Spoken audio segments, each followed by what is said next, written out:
Hi folks, it's time for another session of Meet a Musicologist. I'm delighted that our guest for this episode is my friend Dr. Marten Noorduin. Marten is a scholar specialising in music and performance practices of the long 19th century, currently based in Berlin. But me and Marten go back a long way. We did our PhDs in Manchester at the same time as each other, during which time we drank a lot of coffee and wine.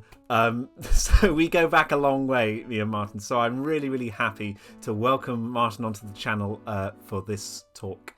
Let's get into it.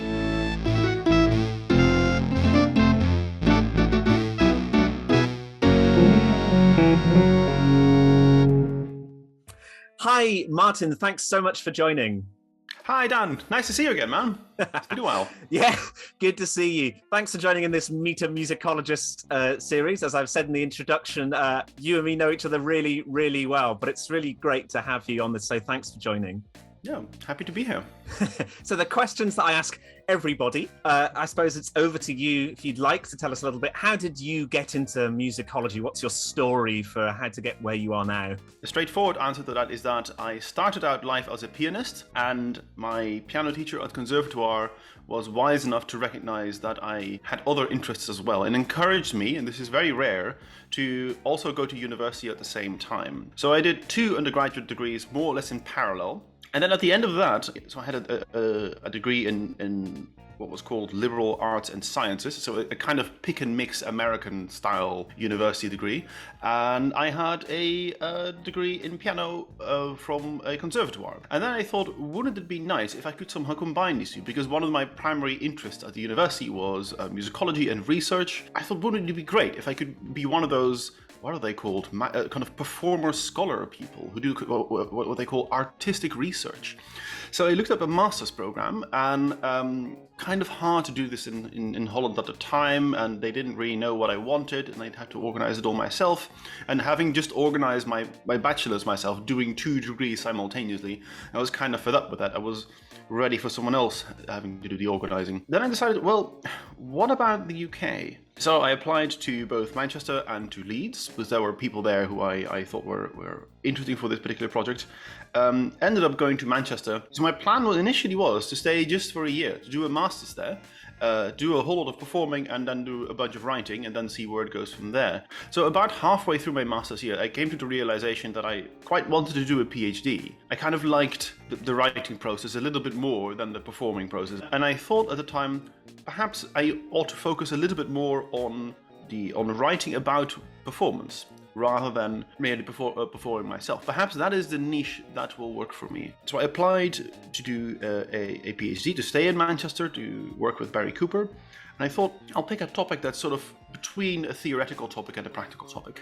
And I thought, wouldn't it be nice to take one of the oldest topics in musicology, which is what's going on with Beethoven and his tempo indications, and write something really thorough about this. And I go through it really systematically and try and solve some of the problems that I've heard so much about at conservatoire.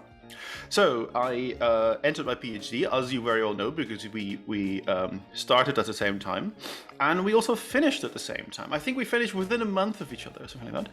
And it was I really, really loved it. And I found this niche where I still regularly play, but my work is mostly theoretical. And my work, at least what I did with my PhD, was try to say, okay, this is what the evidence says, without too much interpretation around it. But this is, if you take a fairly distant approach to the evidence that we have, this is the kind of thing that you come up with. That actually worked surprisingly well. Shortly after that, I moved to Oxford to do a research fellowship there. That was a couple of years long. That was really, really fun in many ways, because Oxford is basically a kind of Disneyland for academics. And I'm currently living in Berlin, where I am pursuing some new research opportunities. But yeah, that is who I am. Okay, it sounds like a sort of journey, if I call the word Marten, where like teachers shape, but also just like, I suppose, circumstance and what felt right at the time. Is that right? Yes, I mean, this is absolutely true. And I have a feeling that this is true for a whole lot of people. I don't. One of the things I quite like about going to sort of musicology meetings is that everyone has a slightly different story and has a different way of getting there. I don't know if musicology is unique in this. It probably isn't, but it is always very surprising the kinds of stories that you hear about you. What made you interested in this music? Okay, I'm going to go into my second question, which you've teased us a little bit with, but do you want to say anything about some of your recent work or things that you might have on the go at the moment? Well, I basically I'm trying to keep three balls in the air, sort of juggling, and together they cover most of the long 19th century, really. Probably the subject that I've worked most clearly with is everything to do with Beethoven. I currently have something in the pipeline that deals with the relationship between the developing view of Beethoven's biography in the 19th century and the way that the late works are conceptualized and performed. I'll just say one thing about it. One of the things that happened with the late works is that everyone kind of admired them, but no one really loved them. If you read the early critics, I think it's okay.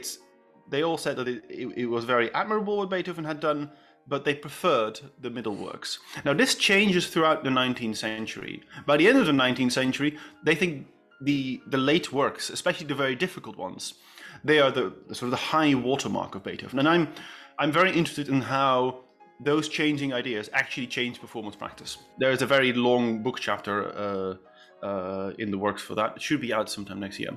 The second project, which is the thing I'm going to be working on in January, a project related to music as a practice in the 19th century, and practice in the sense of practicing.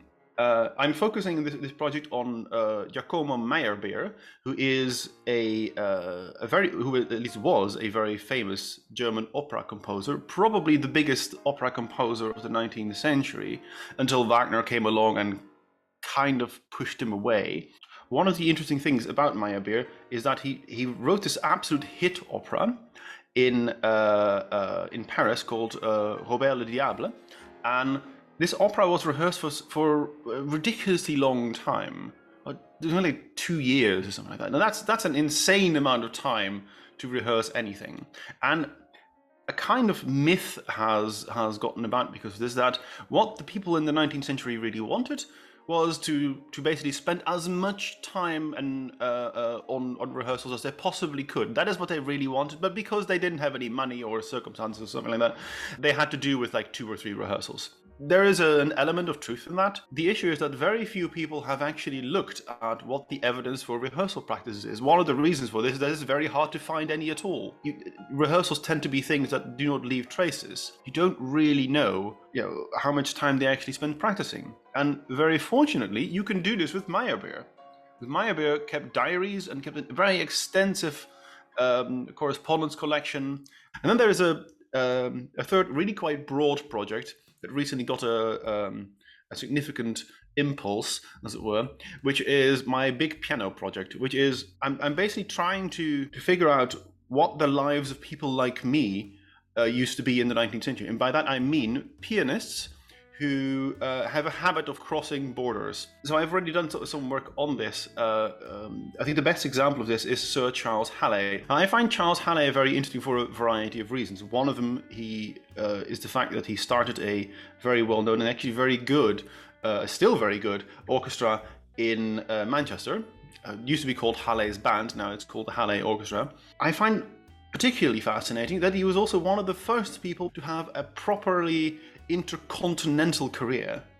Charles Halley traveled to Australia several times. He ended up in South Africa later in life. He's possibly the first pianist to be this well known all across the globe. And the implications for what we think is normative in terms of music are absolutely huge. We have a particular conception of many of these so-called classic piano works that has been very much influenced by just one person, and what this person knew and what they thought was appropriate for this music is because really particular to Charles Halley. and actually trying to figure out, okay, what actually happened here? What did Charles Halle know? What did he think was important? Where does this current consensus about some of these works that we have, where does this come from? And of course, this ties in again with my Beethoven project, and to some extent also with my Meyerbeer. So nothing is completely as separate from each other as I sometimes make it seem. There's a lot of overlap here and productive cross-pollination, as it were. That sounds like lots to look forward to in the coming months. And I have been lucky enough to read a preview of the Beethoven late style chapter, and that is one to look out for, I can confirm. Martin, thanks so much for sharing so much with us. My final question for you, as I ask everybody, which is, what sort of advice would you give anybody thinking about going into music studies or musicology? Well, that's a tricky one, because who am I to give anyone advice? I'm always very, particularly if I don't know the person who I'm giving advice to, you have to be very, very careful. There are a couple of things that I think I can say. The first thing is of course slightly mistrust everyone who is giving you advice. Reason for this is that the world changes really rapidly. So, for instance, when I started going to university, Pluto was still a planet. YouTube didn't exist. The iPhone hadn't been invented yet. So it's quite possible that if I give advice to people starting out or wanting to start out their career in music or musicology now, that by the time they graduate, the field has changed in such a way that my advice might no longer apply. So be aware of that. But one of the things that I think you should really try and invest a little bit in is learn a couple of languages if you can. So this might sound a little bit strange because we all have smartphones and all these things, and but the reason that I'm saying this is quite often I come up in my research, I come up against problems that smartphones can't solve. For instance, my Meyerbeer project deals with a lot of handwritten sources. Now these sources aren't written in a script that your smartphone can understand. They are written in so-called Kurrenschrift, which I brought an example of over here. And your smartphone can't make sense of this at all. And the only thing you can do is basically work this out on your own. You have to learn a new script, and then you can read it just fine. If you haven't taken the trouble of getting your German at a sufficiently high enough level, reading any of this stuff will take you 10 times as long. So I would recommend anyone who is interested in a career in music at all to try and learn as many languages and learn them well as you possibly can. I think you also have experience with this. You started your PhD and you very, very quickly had to learn Russian. Yeah, I mean, partly because the kind of work that I was doing, there weren't any digitized sources. So yeah, things were handwritten. You need to get up to speed very, very, very quickly. There is this. It's almost impossible to deny that English language discourse is very, very dominant, particularly online. You hear it all the time. A lot of the most influential papers are written in English, and this can give you the impression that that's all you need to know. And it is actually kind of helpful every once in a while to talk to people who aren't steeped in that particular discourse, but who have their own sort of discourse, sometimes even completely offline. And it turns out that these people they have an entirely different set of expectations. This has been my impression in Germany, by the way. The musicology that comes out of Germany has a slightly different flavor to it. It's very difficult to define precisely how, but it is different. So that's one piece of advice. Another piece of advice, and this is a bit more difficult, and it is particularly true if we are to keep living our lives with regular lockdowns and sometimes not being physically near your colleagues. See if you can try and get to a spot where you can safely share your work regularly and informally with friends and colleagues and people who know what you're doing when they give advice to your particular case. I think it's very, very important to never work in complete isolation, because first of all, it's not good for you. And secondly, your work, and this is true for almost everyone, I think, your work is better if it is in conversation with other people. But the exchange of ideas with friends, even informally over a coffee or beer or something like that, this is where the actual ideas are really formed. The importance of networks and people that you rely on as well, I suppose, with all of that. is very, very good advice. So the first bit was, don't listen to my advice. And then 2 bits of very... pick and choose which ones. 2 out of 3. Marten, thank you so much for joining. I think that's a really rich conversation and also lots to think about as well. Thank you so much. Thank you for having me. No, pleasure. And lots to look forward to in your work as well. So we'll definitely be keeping an eye out. All right. Thanks so much, Marten. Take care. Bye-bye. Bye. Look in my eyes, what do you see? A cult of music.